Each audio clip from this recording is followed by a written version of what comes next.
Today I will be talking about a project I did for my undergraduate senior thesis this past spring at Yale on examining timeout usage, strategy, and momentum in Division I men's college basketball. So a little bit of background about this project. You'll often hear basketball described as a game of scoring runs. One team will score 10 points consecutively only to have the other team answer with a scoring run of their own. In fact, if you watch the games on TV, you'll often see coaches take a timeout when their team is on one of these negative scoring runs. So their opponent scores a whole bunch of points in a quick burst. And in fact, sometimes you'll hear the broadcasters make a comment along the lines of, oh, that was a smart timeout by the coach.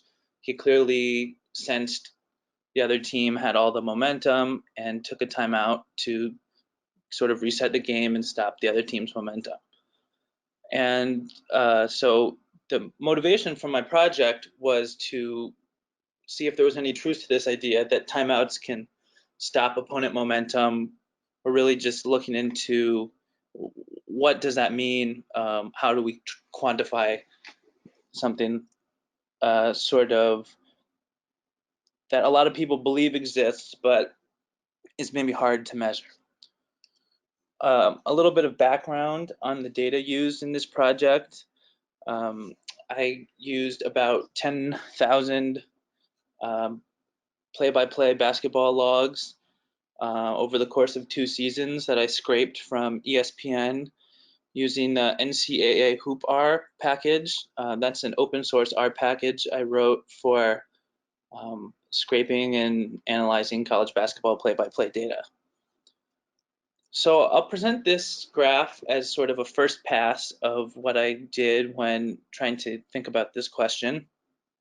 And we see compared blocks plots of the score differential a team sort of saw in the 2, 3, 4, or 5 minutes immediately before a timeout and then after that same timeout. And we can see that these distributions are centered around different points. The before timeout distributions in red clearly have a mean below 0, and the after timeout distributions have a higher mean that differs significantly. So this sort of gives some indication that this idea that timeouts sort of stop opponent momentum, at least in localized intervals following a timeout. Maybe there's some truth to that. But I present this only as a first pass because I don't think that it's quite robust enough to really answer the desired question. Specifically, we see here that coaches will tend to take timeouts when their team is on a negative scoring run. And we need to account for this fact. So instead, I think a better way of thinking about how to evaluate the effectiveness of certain timeouts is instead answering the question, how many points do you do relative to, by taking a timeout, how many points do you gain or lose relative to not taking a timeout in a similar situation? So what I decided to do was build what I called a points above expectation model. We want to model the net points in some 5-minute game interval, say, using the following variables. I use the pregame point spread set by Las Vegas. That sort of gives a relative indication as to the strength differential between the two teams playing. We use the current score differential and time remaining at the point in the game, and we used what happened in the previous game interval of equal length. So to make this a bit more concrete, if we're at some point in the game and we want to say, how many points will team A score relative to team B in the next 5 minutes, we use those variables and what happened in the last 5 minutes, and we try to predict that. And specifically, I trained this model on all non-timeout intervals. So on intervals where there's continuous gameplay. And then that sort of allows me to model what happens in non-timeout intervals. And then I predict this model on post-timeout intervals and define the residual as points above expectation. In other words, how many points do you gain or lose from taking a timeout compared to how you would expect to do did you not take a timeout in that same situation. And there are two types of timeouts that I compared. There are media timeouts, which is when the broadcasters just take a normal commercial break. Those happen at regular 4 or 5 minute intervals. And then there are non-media timeouts. Those are the timeouts that coaches actually call and the ones where we would hypothesize there's some momentum effect.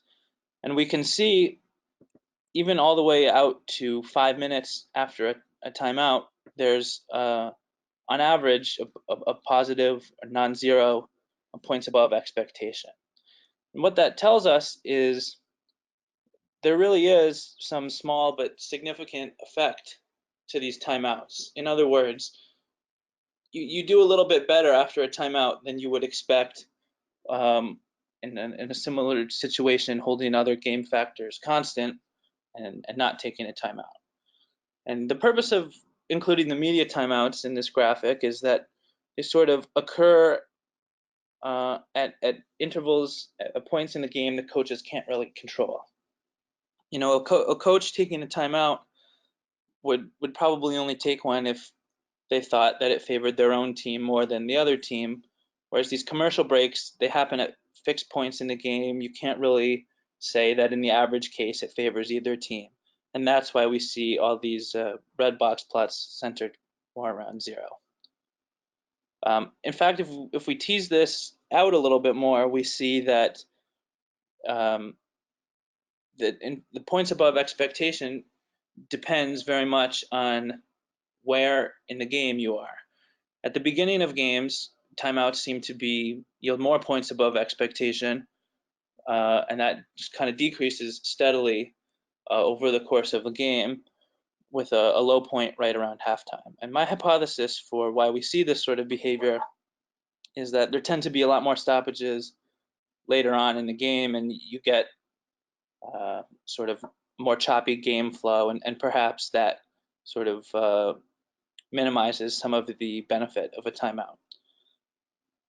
And so the final thing I'll present is how do we really value a timeout in a relative sense over the course of the game. The first component is what I've talked about here. How many points better does a timeout make you than you'd expect, not having taken one in a similar situation? But also, what's the value of increasing the score by a single point, say, at some time in the game? You might imagine that if you're able to increase your score by 1 point from a tied game with 30 minutes left in the game, your opponent has a lot of time to react. Whereas if you do that same increase with 30 seconds left in the game, well, all of a sudden that 1 point swing becomes a lot more valuable. So I won't go into too much depth about what this plot is showing. It's from a different part of this project. But essentially, you can think about this as like the relative importance of increasing the score by 1 point in your favor at some point in time. And we see that towards the end of the game, score differential becomes a lot more important in determining who wins the game than some pregame point spread, which decreases in importance over the course of the game.